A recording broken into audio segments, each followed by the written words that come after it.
Muy buenos días a todos y Good bienvenidos. morning, everyone, and welcome to today's event, the implications for the agro-food industry at the end of the transition period. Today's event will be done in English with simultaneous interpretation into Spanish for those who need it. You can select that option in Zoom in order to listen to all the presentations in Spanish. To everyone. Today's event, the implications for the agri-food sector as we reach the end of the transition period. Today's event will be in English with interpretation into Spanish for those that require it by selecting that feature in Zoom. As you can see from the agenda, we have a busy program. We are delighted to have colleagues from London departments joining us to guide us through those sessions, after which we will have time for questions and answers. So please do start to post your questions in the chat bar from the start of the event. We will collate those and answer as many as possible during the question and answer sessions, and those that we can't, we will take away to collate and answer afterwards. I'm going to pass now to our first presenter, Bill Murray, the head of the Economics and Public Policy team in the British Embassy, to say a few words of opening. Bill, over to you, please.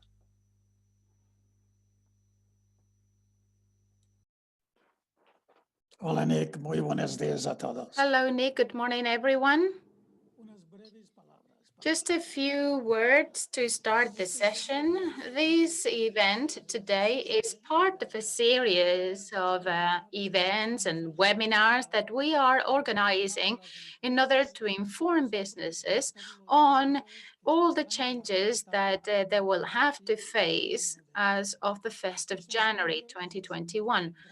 These are changes that businesses will have to face yes or yes, regardless of the result of the current negotiations between the UK and Spain. I don't know whether Nick has already said it, but today we have over 360 businesses in this session. And so I don't think I need to highlight to this audience the importance of the bilateral agri-food trade. The exports from Spain into the UK represent 8% of the total of all the exports, all the agri-food exports from Spain. In value, they are over 4 billion euros. 9% of all the imports that the UK receives on a yearly basis come from Spain. I think the data on the first months, the first 7 months of the year are actually very clear. They talk about the strength of this relationship between the two countries.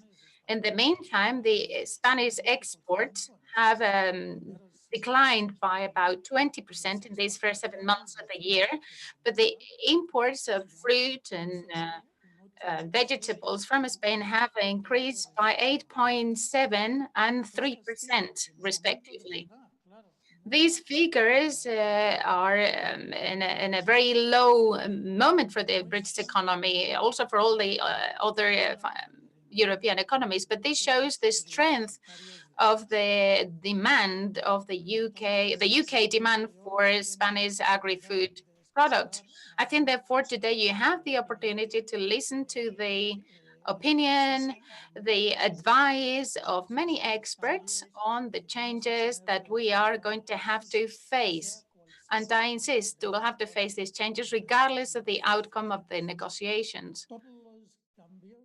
All the changes that are going to be explained today are going to be implemented, as I say, regardless of the outcome of these negotiations. But it is also true that in the coming weeks, we are going to have more detail on these changes. For further information I advise you to visit the website of the UK government, gov.uk, where you can find all kinds of information on what it means, what the new changes means as of the 1st of January next year.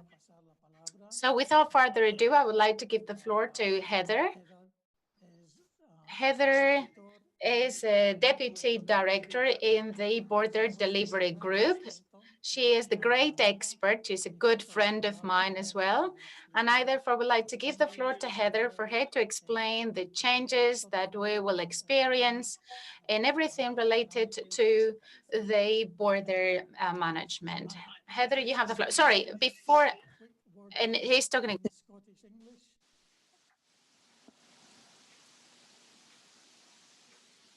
Could I please ask all my UK colleagues to speak slowly and clearly and to avoid the use of acronyms? Many thanks. Heather. Thank you, Bill, and good morning, everyone in Spain. I'm really pleased to join you today. First of all, my apologies that I can't stay for the whole seminar. I have to leave after this introduction, but I know that my very experienced colleagues from DEFRA and elsewhere will be able to support the event in their usual superb way. So if we can, please start the presentation screen.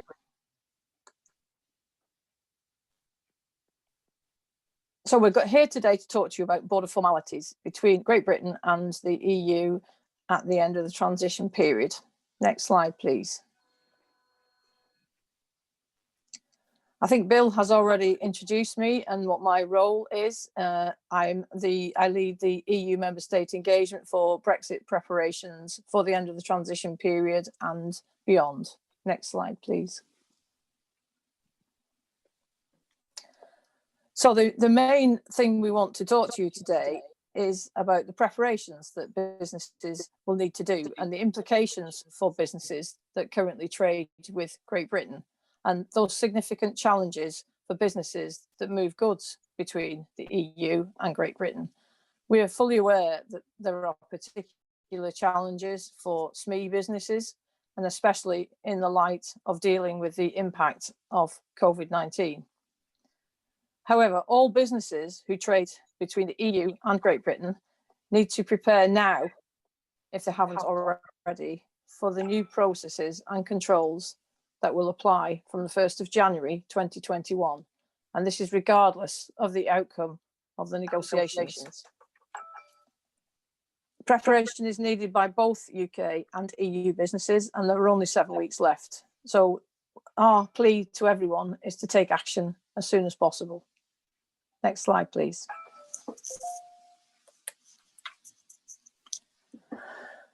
So I'm here with colleagues from other government departments to talk to you about the various departments and agencies that operate at the border. There are over 30, and this is just a snapshot of the main ones, which includes HM Revenue and Customs, the DEFRA department, the Department for Transport, the Department for Health and Social Care, the Food Standards Agency, Border Force, Home Office, etc.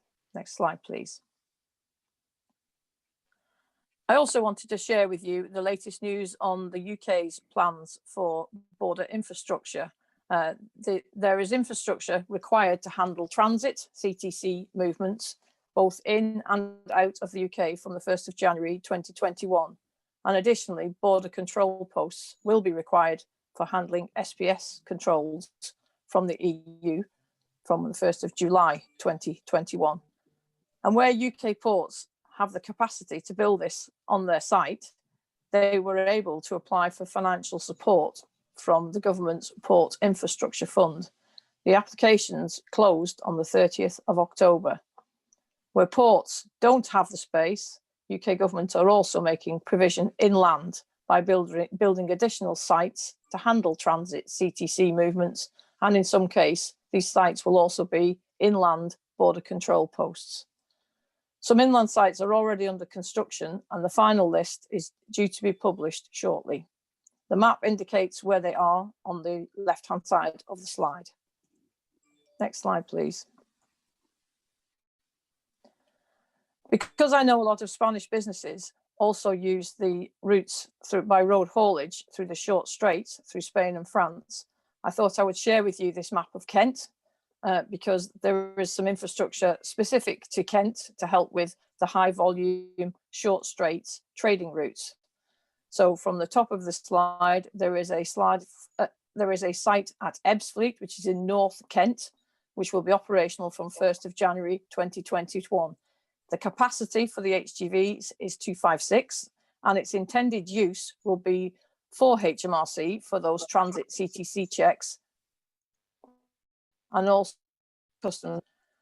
The large new site is at Ashford, which is in the middle of Kent, also operational from 1st of January 2021, and will have much larger capacity of up to 2,000 HGVs.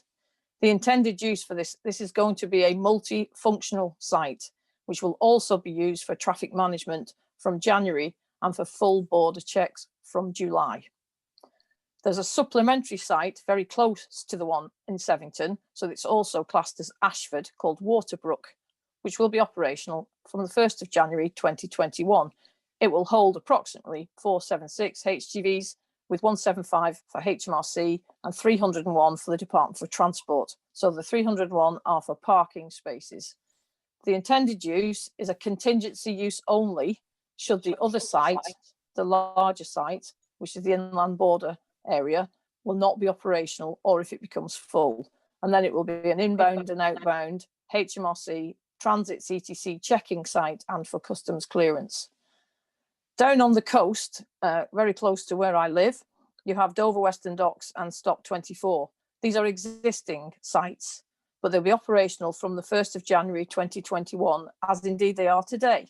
Stop 24 is close to the Eurotunnel terminal and it has a capacity of 100 to 170 HGVs. And its intended use would be for HMRC to cover their transit CTC checks. Dover Western Docks is also operational from the 1st of January 2021 and has a capacity similar to Stop 24 of 100 to 170 HGVs and a similar intended use for HMRC to do their transit checks and any customs clearance. Next slide, please. I'd like to hand over to my colleague, Margaret. I think this is you now. Run a readiness poll for us, please.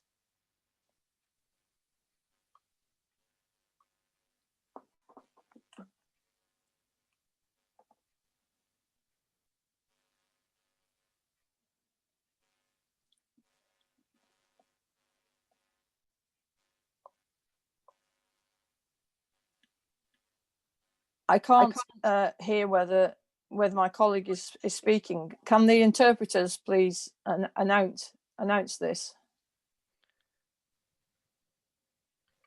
Margaret's explain how it will work.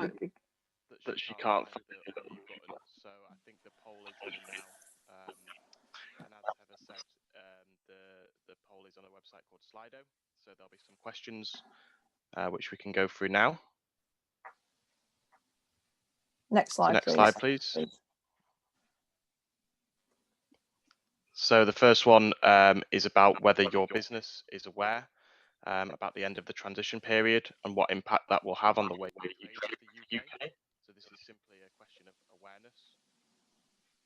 And we've got yes or no. And you can access Slido on your mobile phone or on your browser.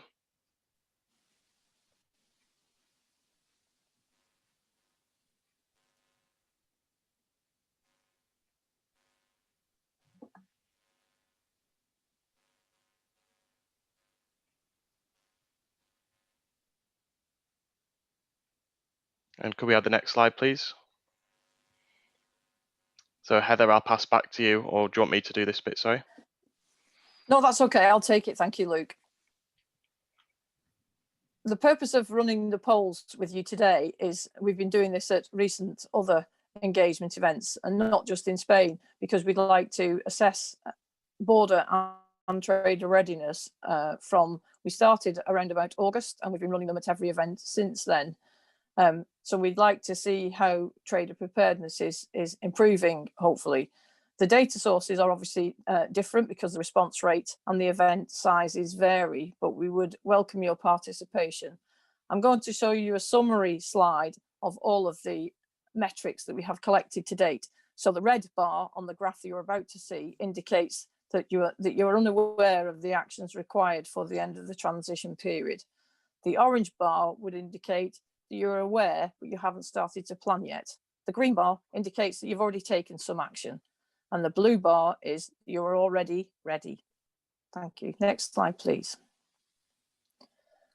So this gives you a snapshot of where we started to collect these statistics going back to the 19th of August, which was an event in the Netherlands. And as you can see, obviously, some of the response rates are much smaller and some of the response rates are much higher.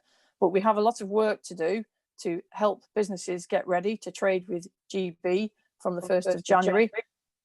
So I hope this information is useful, and we will obviously share it with colleagues in the embassy so that they can circulate it out with the rest of these slides to you for your information.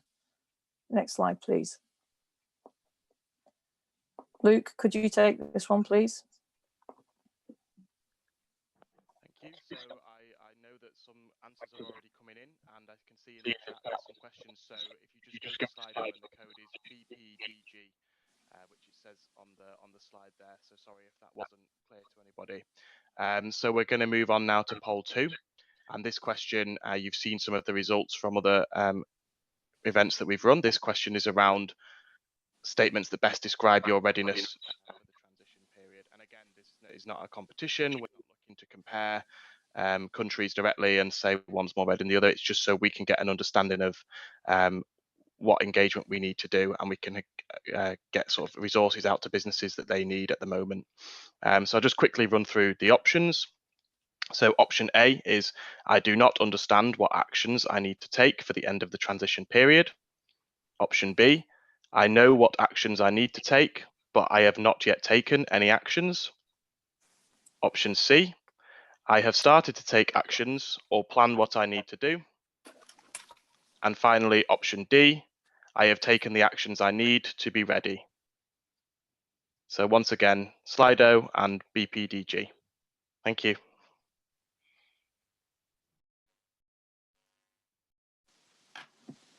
Next slide, please. I put this slide together because I'm aware that you have a large interest in the DEFRA department's area for SPS and other controls that they may put in place. So for as a quick reference point, these 3 boxes tell you what the UK's plans are for GB imports at the 3 phases of import implementation. So for the 1st of January 2021, declarations and controls will be on excise and other control goods by full declaration for customs or by use of the customs freight simplified procedures. However, for standard goods, businesses in the UK will be allowed to keep records either by entry in declarants records or by using the CFSP process with a 6-month postponement on a full customs declaration based on self-assessment. And it also defers the payment period for another 6 months, which rolls from the 1st of January. So the payment for the January import would be July. The payment for February would be August, etc. There is also a waiver for safety and security declarations. And any physical checks will be at the destination for high-risk veterinary and phytosanitary goods. The only change for 1st of April 2021 is that there will be pre-registration of all products of animal origin, high-risk food not of animal origin, and regulated plants and plant products. And for the 1st of July 2021, at the end of these phased import arrangements, safety and security declarations will be required, full customs declarations will be required, or the use of simplified procedures if the business is authorised to do so, with the payment of the relevant tariffs at import. And also, the control of veterinary and sanitary phytosanitary goods will be done at GB border control posts that I explained earlier in the infrastructure slide. Next slide, please. I hope the audience is already aware that the UK has published a border operating model. The second iteration of that document was published on the 8th of October, and it includes further detail and new detail on a number of key policy areas. It includes a lot more detail on the goods vehicle movement service, which is for the roll-on, roll-off accompanied freight, and also a service on gov.uk called Checking that an HGV is ready to cross the border, which is also for ro-ro accompanied freight. There are new and improved annexes on passengers, rail, and EU border procedures. And there is also an extremely useful step-by-step import and export guide, which are also available on gov.uk. We have links to these at the end of my presentation. Next slide, please. I wanted to cover some basics. I don't know whether everybody in the audience or some of the audience already know about the importance of an EORI number. GB importers and exporters must have an EORI number issued by the UK. And EU importers and exporters must have an EORI number issued by an EU member state. And EORI numbers issued by the UK will not be valid in the EU following the end of the transition period. Importantly, a GB haulier will also need an EU EORI number if they are, for example, responsible for making the ENS, the safety and security data, into a member state's import control system. Again, this is for accompanied freight. It's really important that everybody in the supply chain establishes and agrees Incoterms and conditions and understands their responsibilities for duties and clearance, and that the area of dispute resolution is also clear. Businesses need to understand the logistics and their supply chains, including the points of entry and exit, and what those points in entry and exit are authorised to do. There's more information on the International Chambers of Commerce website, which publishes those standard trading terms and conditions. Next slide, please. This is just basics about getting an EORI number. EU economic operators not established in the UK and UK economic operators who are not established in the EU from the 1st of January may also need a UK or an EU EORI number, respectively. They may need these in order to do the following things. Lodging customs declarations in that particular customs territory, doing the safety and security declarations, either the entry summary declaration or the exit summary declaration, or to lodge a temporary storage declaration in that customs territory, or to act as a carrier for the purposes of transport by sea, inland waterway or air, or act as a carrier who needs to be connected to the customs system in that territory and wishes to receive any of the notifications provided for in the customs legislation regarding the lodging or amendment of any entry summary declaration. Next slide, please. The two websites for getting either a UK or an EU EORI number are linked at the bottom of this slide, but EU traders can already apply now and get an UK EORI number. GB traders and any hauliers who may wish to pre-apply for an EU EORI number ahead of the 1st of January 2021 need to remember that some member states' IT systems, Spain is not one of them, are unable to pre-allocate EU EORI numbers to GB traders and hauliers, but they are able to accept applications in advance and will officially allocate the EORI numbers on the day following the end of the transition period or later if that has been requested. Spain is in the position to take pre-applications and has significant numbers already from GB hauliers. Next slide, please. We get a lot of questions in our engagement events in the EU about what does established in the UK mean? And this is in the context of being able to take advantage of some of the UK's customs procedures. So a person or a business needs to be established in the UK to meet a number of those customs rules. For example, to apply for the wide range of customs authorisations and simplifications, such as any of the special procedures, duty deferment accounts, postponed accounting, AEO authorisation, or CFSP itself, Customs Freight Simplified Procedures. There is a list of what established in the UK means, and it does vary from individuals and corporations. But this is a list of the evidence you may need to provide, which includes the Registrar of Companies Certificate of Registration, details of where your staff are employed and the work that they carry out, those physical premises and whether they are owned or leased by the business, details of contracts, orders, invoices, which are issued by that business, and proof that that business has its own accounts. Next slide, please. EU establishment means you must be established in the EU and you're involved in the operation, and that could be a freight forwarder or a carrier, but you must have an EU VAT number. UK businesses will need EU VAT registered companies to act as an EU exporter, or they must get a fiscal representative. Next slide, please.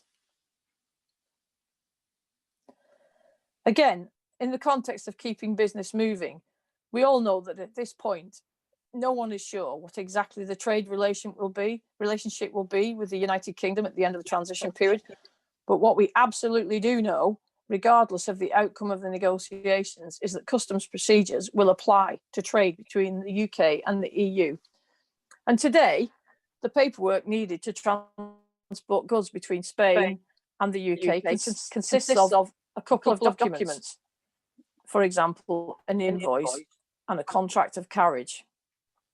From the 1st of January 2021, this increases to at least 9 additional procedures. For example, certification of goods, export declarations, exit of the goods, and the requirements needed to then enter the EU, and of course the requirements to import goods into Great Britain. And how much time companies will have to spend on customs formalities depends on each individual situation. But the point I would like to emphasise today is it all starts with an export declaration. Next slide, please. I've designed this, I hope it's a simple case study to show the difference between the phased import controls that I spoke about earlier for 1st of January, 1st of April, 1st of July. Next slide, please. So this is a very simple example, and I don't intend it to be oversimplified, but I wanted to give you the example of the stages that we know will be required regardless of the outcome of the negotiations. So this is a movement from the EU to GB on the 1st of January 2021. You've obviously got the red X at the top of the wheel because there is no requirement for safety and security declarations from the UK's perspective. But on the left-hand side, this all starts with, if you're moving goods that are subject to SPS, the premises that is going to release those goods and export them will need some approval. So that's the first point. The second point, the export declaration. There has to be an EAD generated, which will have an MRN, a movement reference number. Then you have to check in, so the notification of arrival at customs, whether you're using the long sea crossings of Bilbao and Santander, or whether you're taking the goods through France and through the short straits. The outward clearance declaration is a message that will go to the exporter after the goods have departed to evidence that they've left the European Union. On the right-hand side of the wheel, remember this is January 2021, so this is in the phased implementation approach. The notification of arrival at customs only applies to control goods. There is a facility for businesses to make entry in declarants records with a 6-month deferred period that I talked about before. And for phytosanitary control, there's a notification on IPAFs of only certain commodities, live animals, high-risk animal byproducts, and germinal products. For the import declaration, as I explained earlier, supplementary declarations are allowed within 6 months of the import. Next slide, please. So for the other way around, for a GB export to the EU, to Spain, this is the 1st of January again. For phytosanitary control, the export health certificate is an online facility for only those commodities that require it. The export declaration has to be lodged, and they have to pre-lodge it and wait to get a permission to progress, which generates from the chief system, which is HMRC's customs system, it generates an S8 departure message. And only when the goods have that message and the exporter who is sending them or their agent can the goods progress to the border. Of course, this is now the 1st of January, so EU requirements apply. So notification of arrival at customs, the truck must have the MRN for either the import document or the transit document, and it must also have done a safety and security entry summary declaration. So when we're at the border, then from the Spanish side, the carrier who is bringing the goods across has to have made the entry summary declaration. If the goods require it, there should have been pre-notification of any SPS for any control when the goods arrive in the EU. If temporary storage facilities are used, they will be there. Any phytosanitary control that is needed, and then an import declaration is also required. Next slide, please. For the 1st of April 2021, the only change from the UK side, because the other elements remain the same, is the pre-notification using the IPAF system and certificates required for products of animal origin, high-risk food and feed not of animal origin, and all regulated plants and plant products. Next slide, please. This slide is deliberately confusing to make you realise the point I made earlier, that there are 9 additional processes that will apply from 1st of July. And the important point to mention about these slides is these are no longer pieces of paper. These are electronic systems that require you to register for them in order to access them. So there are SPS requirements, there are export health requirements, there are the new community transit system requirements if the goods are moving under transit. There's the system for entering the export accompanying document for your export requirements. Similarly for import requirements and the SPS requirements, if depending on which direction the goods are moving. Next slide, please. So I wanted to make this very strong recommendation to prepare, and that it's regardless of whether the goods are leaving the UK or they're arriving in the EU, if there are no documents or access to those systems that I talked about, there will be no transport. So that they will not leave the UK, and if they try to arrive in the EU without the correct formalities, they will be held in the terminals until those formalities are discharged. Next slide, please. So this is just a summary of a checklist of the things that we think you need to think about. Check the location that you wish to move the goods from GB to EU, or if you want to import to GB over the 3 phases for imports that I've talked about. Think about if you need to appoint an authorised representative to act on your behalf. Please understand all the new requirements across your supply chains and distribution networks. And make sure that those suppliers, distributors, customers all also understand the actions that they need to take. Are there any regulations that apply to the products that you're intending to move or to purchase? To determine what steps you and others in the supply chain need to take, identify what the EU or the UK regulations are relevant to you. Think about the stages as well as the end products. For example, many complexities around moving certain goods, such as excise goods, live animals, products subject to SPS controls in particular, etc. Do you need a new product approval? And if you do, begin the process as soon as possible. If your product requires third-party approval, you may need a new approval, especially if you sell in both the UK and the EU. And very importantly, I know colleagues from DEFRA and elsewhere will cover this. What marking and labelling changes do you need to be able to apply them to your products? You may need to make changes to the informational regulatory markings that appear on your product. For example, the use of the UK CA mark, which demonstrates compliance with the UK's regulatory regime. And this applies to most products currently requiring CE mark. Versa, please.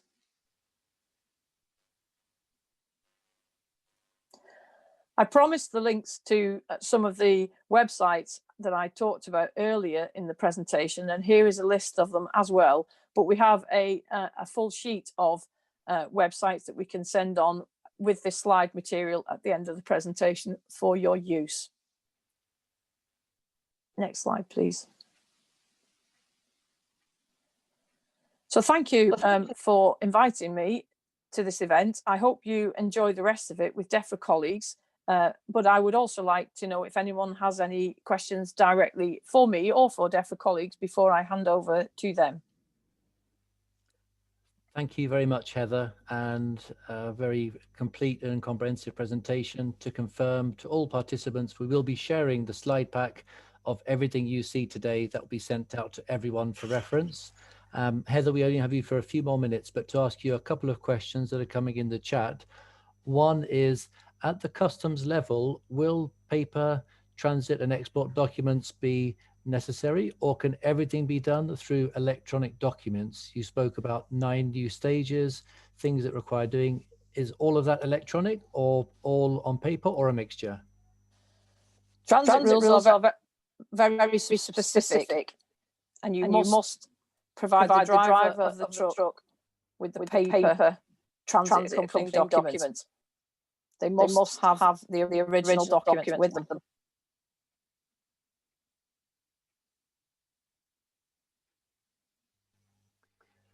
Great, thank you.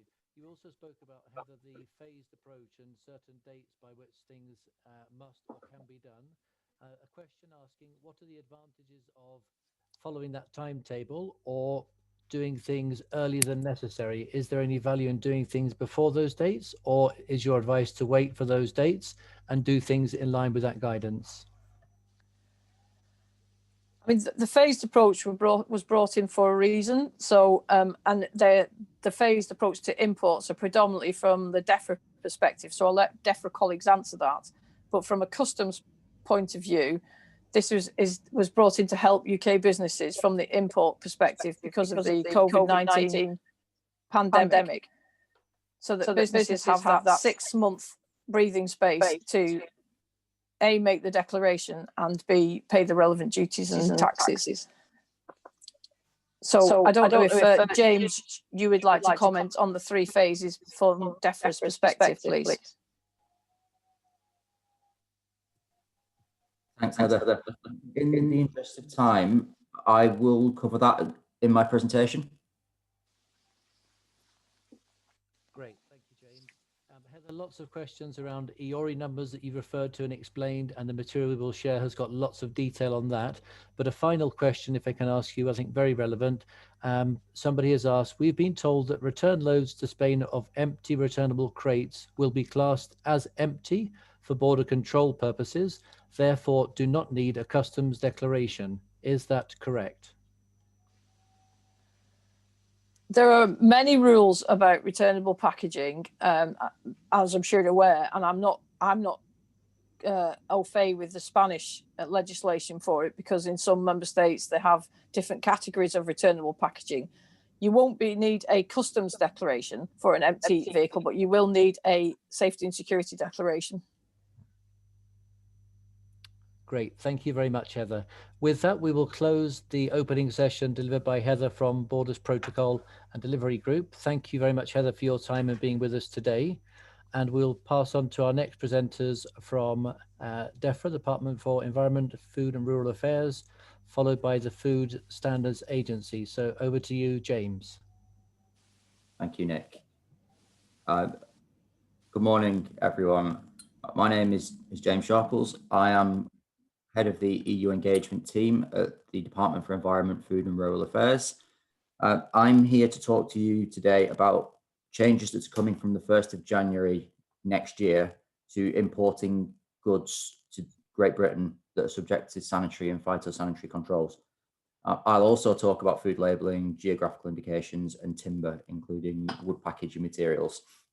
There is a lot of information in these slides that I'm going to present to you now. We are running slightly behind time, so I may go through some of them quicker than I would normally like to, but we do have colleagues from our plant team and from our food labelling team to answer some more detailed questions, and I can also pick up a lot of the questions at the end. Can you have the next slide, please?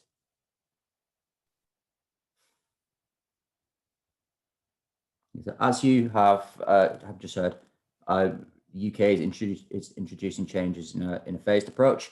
The new sanitary and phytosanitary controls will apply to goods imported to Great Britain from the EU from the 1st of January 2021. And as you've already heard, the UK government is introducing these controls in stages up to July 2021, with different controls being introduced at each stage for different commodities. So that means that some processes and procedures will be introduced at various points throughout the first 6 months of next year for the import of live animals, animal products, fish and shellfish and their products, plants and plant products, and high-risk food and feed not of animal origin. Can we move on to the next slide, please? I'll start off by taking you through the changes to plants and plant products. There will be a requirement for pre-notification and phytosanitary certificates for high priority plants and plant products from the 1st of January 2021. These sanitary and phytosanitary checks will take place away from the border at places of destination or other approved premises. You can find a full list of high priority plants and plant products on the UK government's website, which is linked on this slide. The list that you will see on there includes, it details all plants for planting, ware potatoes, some seed, some timber, and used agricultural machinery. The requirement for pre-notification and phytosanitary certificates is extended to all regulated plants and plant products, so not just those categorised as high risk, from April 2021. And again, we've published a full list of commodities that are not regulated on the UK government website. If the commodity is not mentioned on that list, then it will need a certificate. From July 2021, there will be an increased number of physical and identity checks. All of these checks will take place at border control posts. Next slide, please. So I'll now take you into the changes at each stage in more detail. Immediately after the transition period ends on the 1st of January 2021, pre-notification and phytosanitary certificates will be required for high priority plants and plant products. Documentary checks will be carried out remotely. Physical checks will be carried out on high priority plants, which are not subject to systematic import checks now, but constitute high risk pathways. Physical checks will take place at destination or other approved premises. EU exporters will need to apply for a phytosanitary certificate from the relevant competent authority of the EU country of origin. This will need to be secured prior to the goods departure so that it can be sent to the importer for pre-notification. Importers will need to submit import notifications at least 4 hours before arrival if travelling by air, or at least 1 working day before arrival by all other modes of transport, along with the phytosanitary certificate. These checks will be carried out by plant health and seed inspectors from the Animal and Plant Health Agency and the Forestry Commission in England and Wales, and the Scottish Government in Scotland. Next slide, please. As I have explained, there will then be further changes in both April and again in July. So from the 1st of April, all regulated plants and plant products will require pre-notification and to be accompanied by a phytosanitary certificate. So that moves from In January, it will only be those categorized as high priority.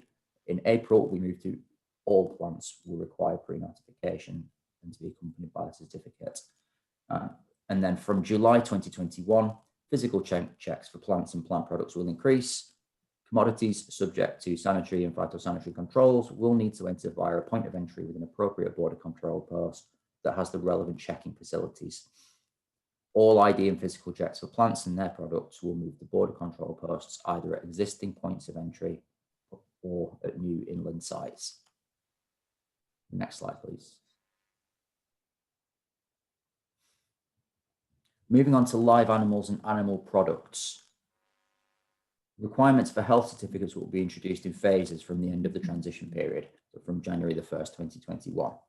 The new health certificates will be broadly the same as the existing EU certificates for imports from the rest of the world, but will be transcribed to show that they relate to imports in Great Britain. The health certificates will be made available on the UK government website in the next few weeks. In the meantime, you should refer to the existing EU rest of world import certificates for guidance on what will be required. As a business preparing to export animals and animal products to GB, to Great Britain, you will need to be aware of the following changes, which will be introduced in phases from January to July 2021. From the 1st of January, pre-notification and health certificates will be required for all live animals. The pre-notification will need to be submitted at least 1 working day in advance of arrival at the port of entry. Any product of animal origin subject to safeguard measures will need to be pre-notified in advance and be accompanied by the relevant health certificate.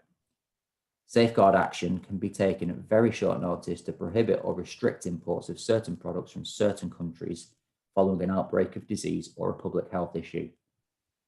For live animals and products of animal origin subject to safeguard measures, the Great Britain importer will provide a unique notification number, or UNN, that is generated when they raise the pre-notification, and you will need to ensure that it is entered on the health certificate. As the exporter, you will be responsible for ensuring the relevant health certificate travels with the consignments. The UK government already carries out physical checks on live animals, and these will continue to be carried out at destination. Animal byproducts will continue with the requirement to be accompanied by official commercial documentation. High-risk animal byproducts will require the importer to obtain pre-authorization, and high-risk animal byproducts in Category 3 processed animal protein will require pre-notification in advance. More information on what constitutes high-risk animal byproducts can be found in the border operating model. The next slide, please.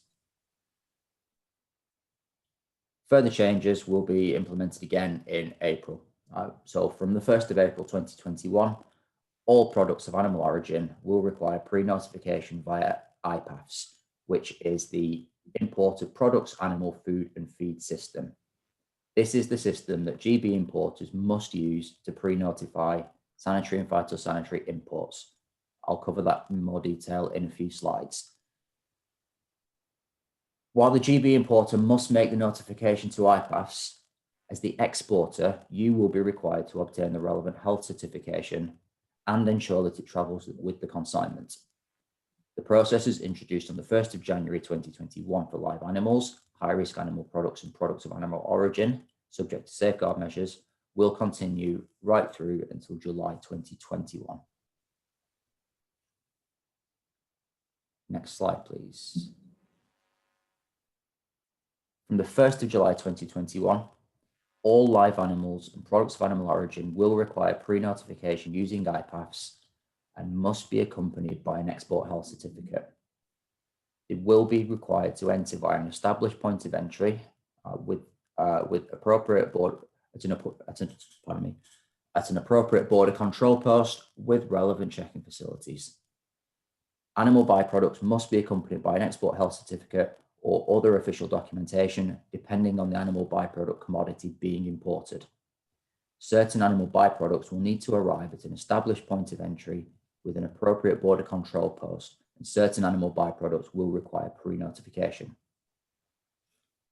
Again, I will stress, as the EU exporter, you must ensure the correct documentation travels with the consignments.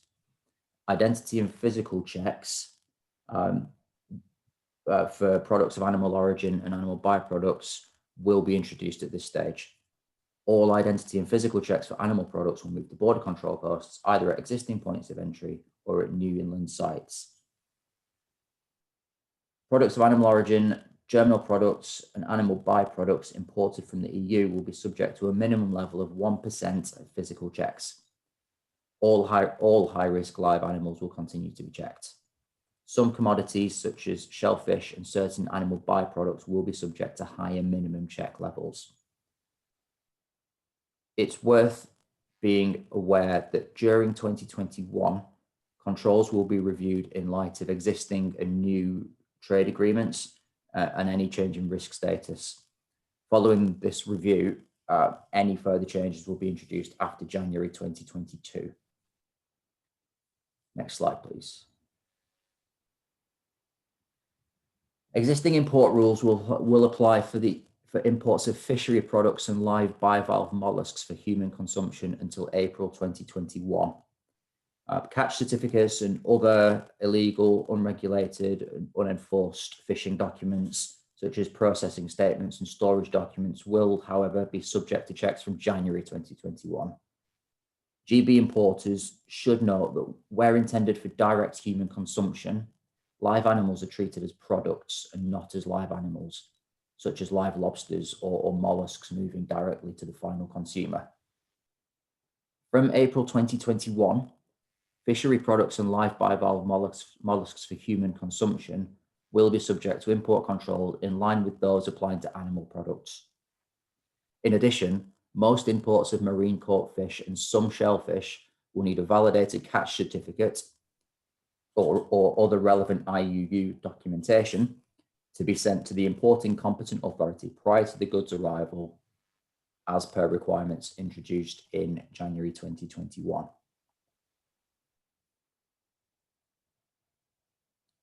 From July 2021, fishery products and live bivalve mollusks for human consumption will be subject to import controls in line with those applying to animal products.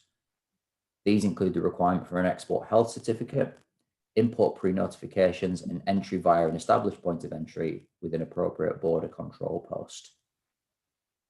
Next slide, please.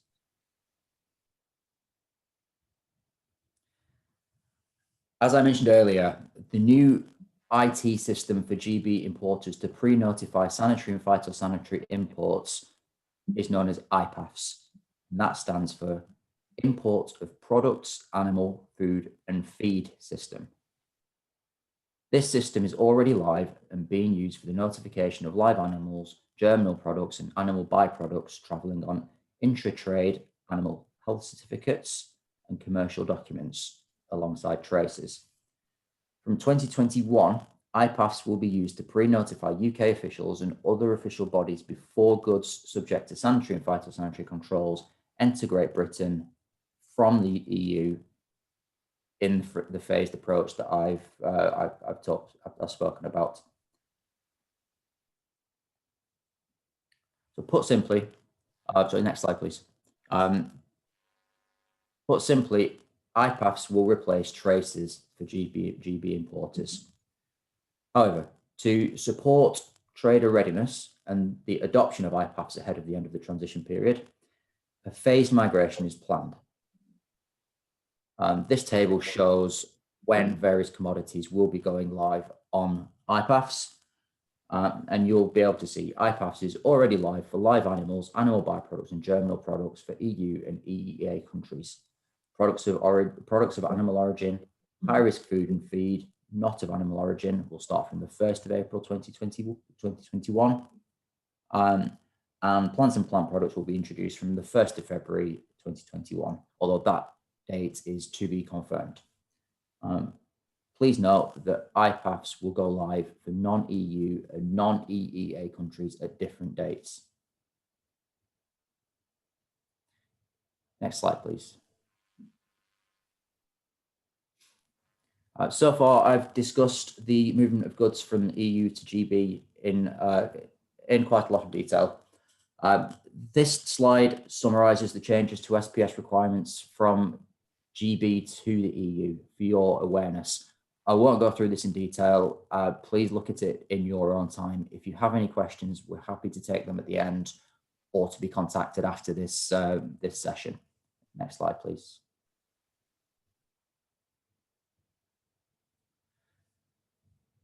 And again, in the interest of time, I'm not going to go through this slide in great detail.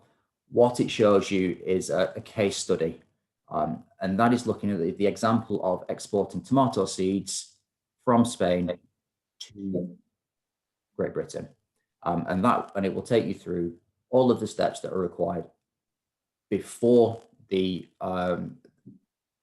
before that product is shipped, and what needs to happen as it goes through its journey to the destination.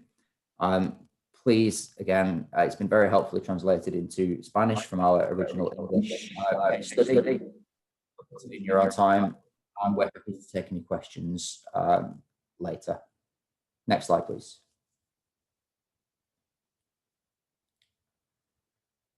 I'm now going to take you through changes to food labelling that will need to be made for food marketed in Great Britain from the 1st of January 2021. We have Tom Stafford from our food labelling team on hand in the Q&A session to answer any more detailed questions that you have on this. So please do continue putting those in the chat or ask during the session in a few moments. First thing to say is that we will be continuing to update the guidance on the changes required from the 1st of January 2021 on the UK government website on gov.uk. The link is available in this presentation, so you will be able to look at that in your own time later on. The changes that we're making in Great Britain include origin labelling, requirements around the business responsible for food information, and use of logos and health marks. The UK government recognises that businesses will need time to adapt to these new labelling rules. After the transition period ends, the UK government is aiming wherever possible to allow a period of adjustment for labelling changes in relation to goods produced or imported and placed on the GB market. The period of adjustment will be for 21 months until the 30th of September 2022.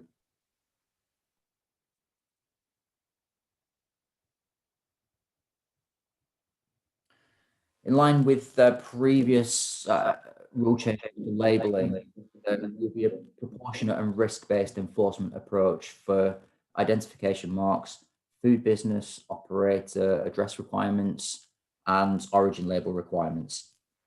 This approach will be implemented in a way which supports businesses as they adapt to the requirements over time. Next slide, please.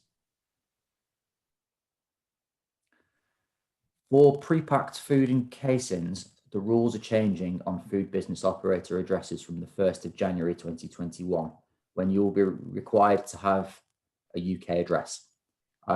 This can be the address of the food business operator in the UK, or if they're not established in the UK, you can use the address of the food importer.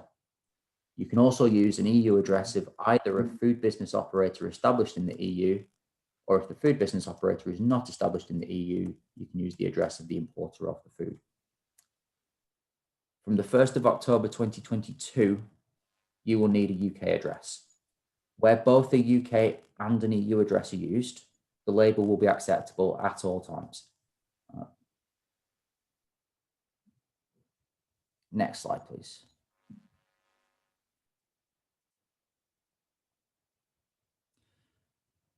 Certain foods, including most fresh and frozen meat, honey and olive oil, are required to have origin labels. When the ingredient is from more than one country, regulations allow the origin to be summarised using non-country specific terms, otherwise known as origin indicators.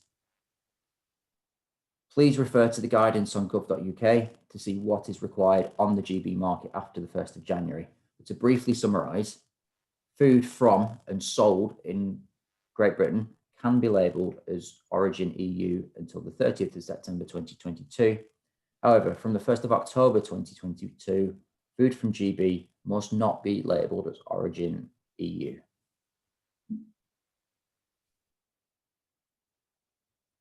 For goods marketed in Northern Ireland, food from Great Britain must not be labelled as origin EU from the 1st of January 2021. Food from and sold in Northern Ireland can continue to use origin EU from the 1st of January 2021. Some foods will continue to require either the country or countries of origin or the origin to be described using origin indicators. Next slide, please.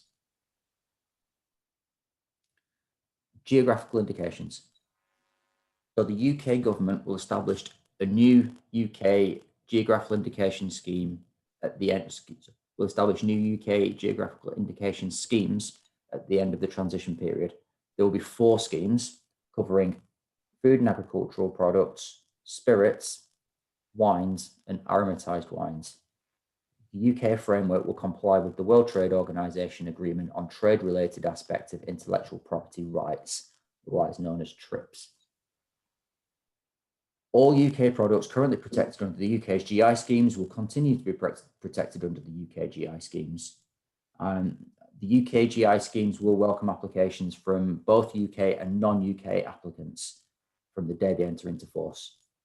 We'll publish further guidance on the UK GI schemes at the end of the transition period. Next slide, please. I'll now take you through marketing standards. It is worth noting that the UK government is working to ensure that there are no unnecessary marketing standards restrictions to trade at the end of the transition period. This principle has guided our approach to EU goods entering the UK. At the end of the transition period, the EU will either be listed, so the UK will either be listed as a third country, or there will be a defined period during which EU goods can enter the UK based on existing intra-community marketing standards rules. Subsequently, if you import marketing standards products to Great Britain from the EU, the marketing standards requirements may change. It will be different for each product, but we would advise that you check the guidance on the UK government website for the product you are importing. If you will be exporting marketing standards products to the EU after the 31st of December 2020, you will need to meet the marketing standards requirements for third countries. These are set out in the EU marketing standards regulations on the gov.uk page linked on the slide. Next slide, please. And looking at the specific example of marketing standards for fruit and vegetables. After the end of the transition period, marketing standards processes at UK borders will change for importing fruit and vegetables from the EU into Great Britain. Imports will need to be accompanied by an EU certificate of conformity issued by the exporting member state. A small sample of imports from the EU will be selected for checks to ensure that they are complying with British marketing standards. The process for EU member states to request GB approved inspection service status will be published before the 1st of January 2023. Next slide, please.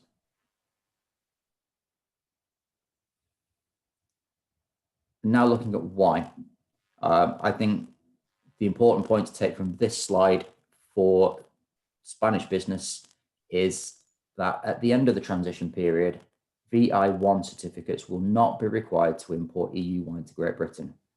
This is to ensure there is no disruption to import trade. This continuity period will last for 6 months until the 1st of July 2021. There is also information here on wine exports from Great Britain to the EU. We've left that there for information. We are aware it's a very, very tiny, a very small interest to Spain, but it's there for information if you need it. Next slide, please. Wood packaging material. After the end of the transition period, all wood packaging material moving from GB to the EU and from the EU to GB must be treated and appropriately marked in compliance with the ISPM international standard by undergoing heat treatment and marking. There's a link on this slide that outlines the specific requirements. This is in line with international requirements for trade. and is in place to protect our environment from pests and diseases. By definition, wood packaging material includes pallets, crates, boxes, cable drums, spools, and dunnage. The wood packaging industry has been working very hard to increase the UK stock of compliant wood packaging material and to increase our UK wood packaging material treatment capacity by increasing the number of heat treatment facilities and their hours of operation, and also by simplifying and improving the ISPN 15 processes. As there will be no immediate change to the biosecurity threat of wood packaging material originating from the EU at the end of the transition period, the UK will maintain its current risk-based checking regime for EU wood packaging material. Next slide, please. And finally, just to mention timber more generally. The UK is committed to tackling the trade in illegal timber through the UK timber regulations. The regulation prohibits the placing of illegally harvested timber on the market and lays out the duties of operators, who are those placing timber on the UK market, and traders, who are those who buy and sell timber already on the market. Operators are required to exercise due diligence to ensure that timber placed on the market has not been harvested illegally. From the 1st of January 2021, operators placing timber on the EU market will have to exercise due diligence on timber from the UK and the rest of the world under the European timber regulations. This will include timber harvested in the UK and timber from third countries that has been placed on the UK market. Likewise, operators placing timber on the UK market will have to exercise due diligence on timber from the EU and the rest of the world under the UK timber regulations. To do this, they will require supply chain information from EU sellers. The due diligence requirement is not new. What has changed is that there will now be an EU market and a UK market. Those importing timber just need to check the requirements under the relevant timber regulations, the UK regulations or the EU regulations, and act accordingly. And I think if we move on to the next slide, that will be me finished. So thank you for listening. We are available for questions afterwards. I would now hand over to Daramola from the Food Standards Agency.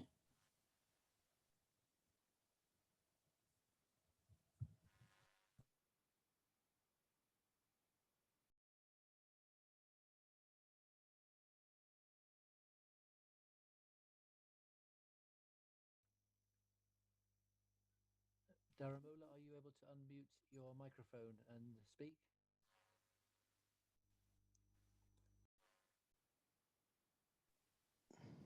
Am I good?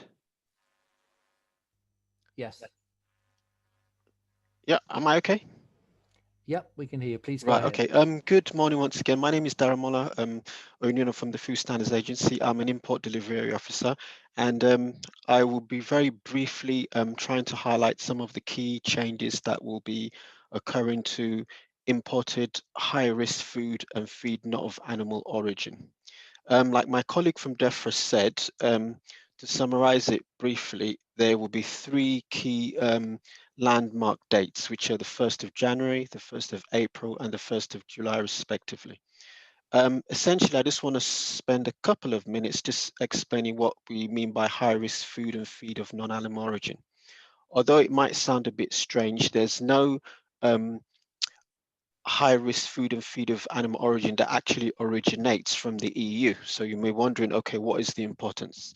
But first of all, high-risk food and feed of animal origin are certain products such as groundnuts and peanut butter, which come from mainly rest of the world and third countries, which have been identified to contain high-risk contaminants such as pesticides and aflatoxins. So therefore, they are quite highly regulated. But the importance here is that some of them actually transit from the EU to the UK, or they actually are already on the market in the EU, and they are now exported from these EU countries to the UK. There is a web link. Can we move to the second slide, the first slide, please? Sorry about that. I should have done that a bit earlier. Yeah, so essentially, if you want to get the list of high-risk food and feed products of non-animal origin, it can be found on the link here.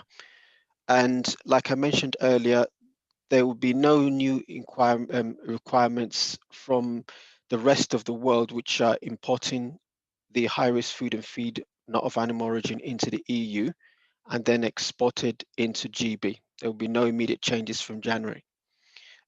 In terms of the rest of the world, the situation will still remain the same in January. There's going to be no changes on that. And yeah, so can we move to the second slide, please? Right, this is where some of the changes are going to start coming in. Like my colleague mentioned earlier, from April, all high-risk food feed not of animal origin on the EU market and exported into GB, they must now use a new system called IPAS, which is the import requirements for import requirements for imports of products, animals, food and feed system. Basically, this will replace traces which we will lose access to. In terms of high-risk food and feed not of animal from EU countries, it will continue to enter the GB via any of the current entry points. And high-risk food and feed not of animal origin from EU will not at that point be subject to further import checks. Can we move to the next slide, please? Right, this is where some of the key changes start to occur. From July 2021, all high-risk food feed not of animal origin from the EU must enter GB via what we call border control points. These are specific either seaports, airports, or inland sites which have the designation or derogation to be able to receive these products which we refer to as high risk. However, one of the key things now is it's mandatory that there's pre-notification through to that BCP via the IPAS system which we mentioned earlier. In terms of air freight, it will need a minimum of 4 hours, like my colleague mentioned earlier, and all other points of entry, including rail, sea, and the others, it would need at least 24 hours notification.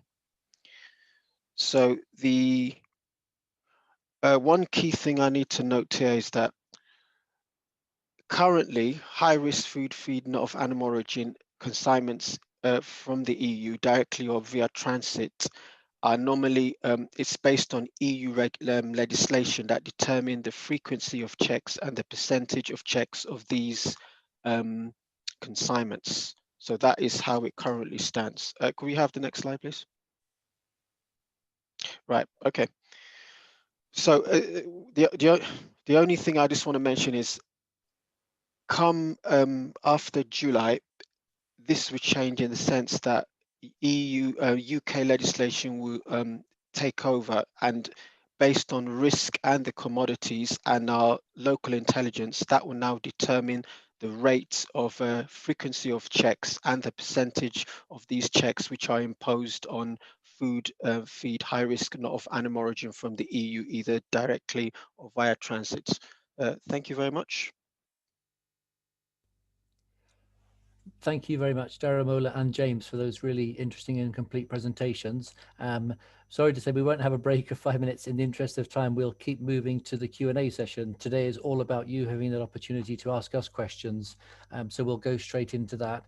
There are a number of interesting topics that people have put in the chat that have been answered in the presentations, but to draw some other questions out and to put those to our presenters, a lot of interest in citrus fruits. So if I can put to DEFRA colleagues the following question: will citrus fruits with leaves need a phytosanitary certificate to enter the UK after the 1st of January? And what about the rest of plant products that currently carry an EU phytosanitary passport? Will citrus fruits without leaves be deregulated from the 1st of January? I think lots of questions around that. Citrus fruits with leaves, without leaves, are they two separate standalone products, or is that referring to citrus fruits that have leaves still attached when they are exported to the UK? If I can ask DEFRA colleagues to take that first question, please. Yeah, sure. It's Jason Pollock here from the DEFRA Plant Health Policy team. Just checking everybody can hear me before I get started. Yep, loud and clear. Thank you, Jason. Sure. No worries. Thank you. So in regards to citrus, these goods will be deregulated from the 1st of January, so will not require a phytosanitary certificate. So that includes the citrus fruit by itself, but also citrus fruit with leaves and a peduncle. So yes, won't require a phytosanitary certificate. There is information on our gov.uk page that sort of highlights the goods that will be deregulated from the 1st of January, includes things like mangoes and passion fruit. In regards to the plant passporting question, as plant passporting predominantly covers plants for planting, there will be a requirement for a phytosanitary certificate because they will fall within the high priority goods. So the majority of goods that are covered by plant passporting at the moment will require a phytosanitary certificate from the 1st of January. Again, there is a list on gov.uk that includes the list of goods covered by high priority plants. I believe there was a supplementary question that asked if high priority plants is different from high risk plants, and the answer is yes. So the list covered by high priority plants is what will require a PC and pre-notification from the 1st of January, whereas the high risk plants is a list of plants covered by current EU legislation that cannot be imported unless it's undergone a risk assessment. So they're two separate lists. Great, thank you very much, Jason. Moving to a question now around the movement of animals. The question I could put is, we would like to know when and where we will be able to get the model of certificates for the imports of live animals, products, animal byproducts and germplasm into the UK. Hi, it's Jack Tilbury from the DEFRA Animals team here. I can take that one. Thank you, Jack. The certificates for importing animals and animal products into Great Britain will be made available on gov.uk. The first certificates have actually gone live, but they are being uploaded in batches. So there are only 3 or 4 certificates available at the moment, but they should all be uploaded and available for you to look at by the end of November. If you're interested in understanding the requirements of the certificates and they aren't currently on the website, you can refer to the EU Rest of World Import Certificates, because the GB health certificates will just be transcribed and will be substantially the same as the EU Rest of World Import Certificates. When you are actually moving the products, you will of course need to contact the competent authority who will issue the certificates to you. But for guidance on what they contain, they will be on gov.uk. Great, thank you, Jack. Moving now to a question around packaging, and particularly pallets. A couple of questions asking whether pallets returning to Spain will need certification, and what are the consequences of not using ISPM 15 compliant pallets? Will, for example, those goods be quarantined? So again, I can answer this one from the plant side. So goods moving to GB will be required to be ISPM 15 compliant. We'll continue to issue our sort of a risk-based checking regime. If goods are found to be non-compliant, then generally what happens is those goods will be moved onto compliant material, and then the non-compliant material is destroyed. obviously there may be fees associated with that. For goods that are moving from GB to EU, it would be within the EU's member state and their competent authority to determine what they would do with non-compliant material. Great, thank you.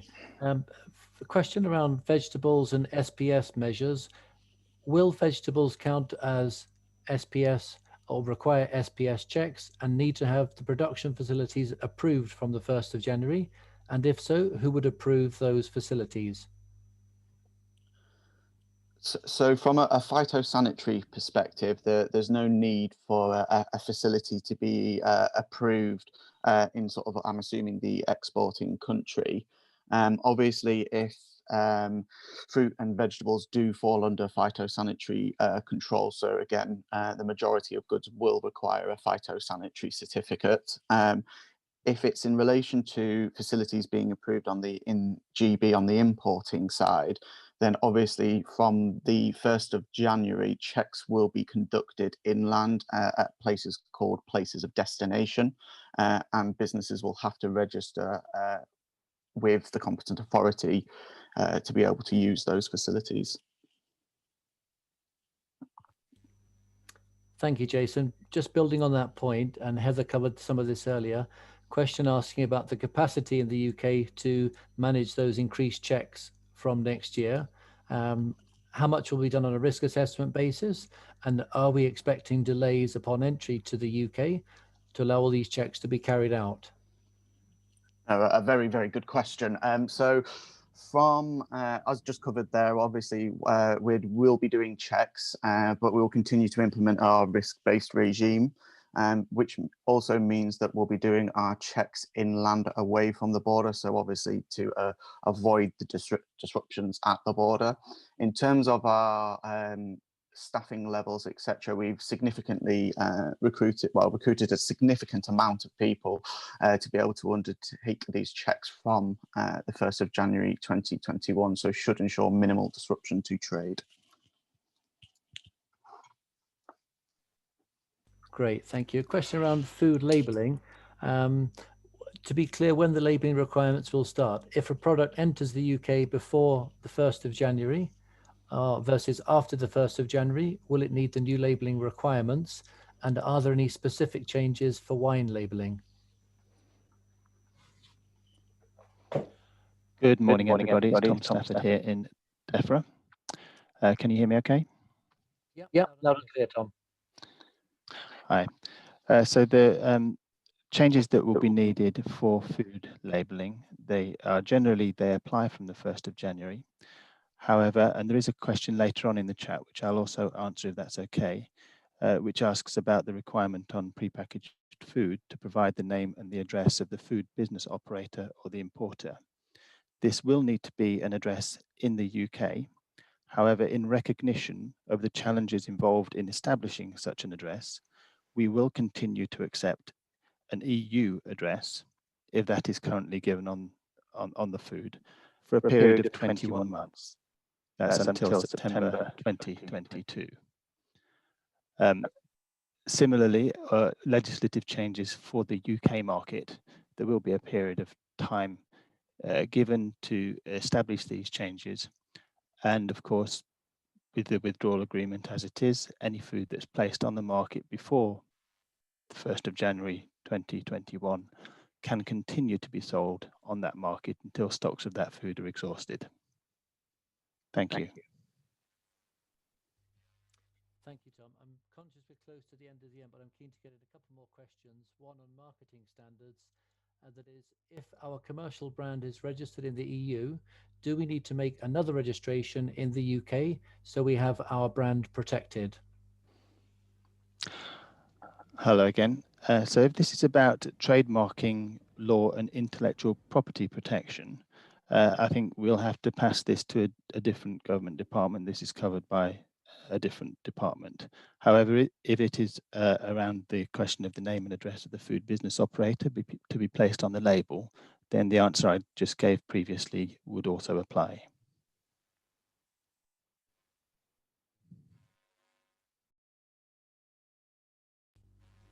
Great, thank you, Tom. Final question, if I can, going back to the IPAFS system that James talked about. Question, will it be possible to import health certificates to and from traces with the new IPAFS system? And also, will IPAFS be used for organic products? And are there any particular procedures for organic products?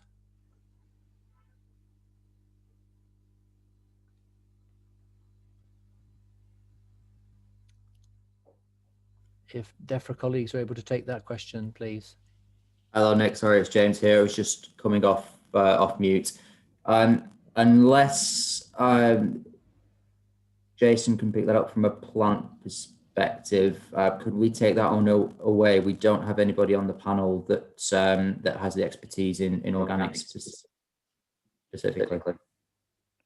No, I'd have to agree with James there. Unfortunately, I won't be able to cover the organics element of that, so it's one we'll have to take away. Fine, thank you both. And as we've said today at the start, we will answer as many of these questions that haven't been answered during the session by follow-up.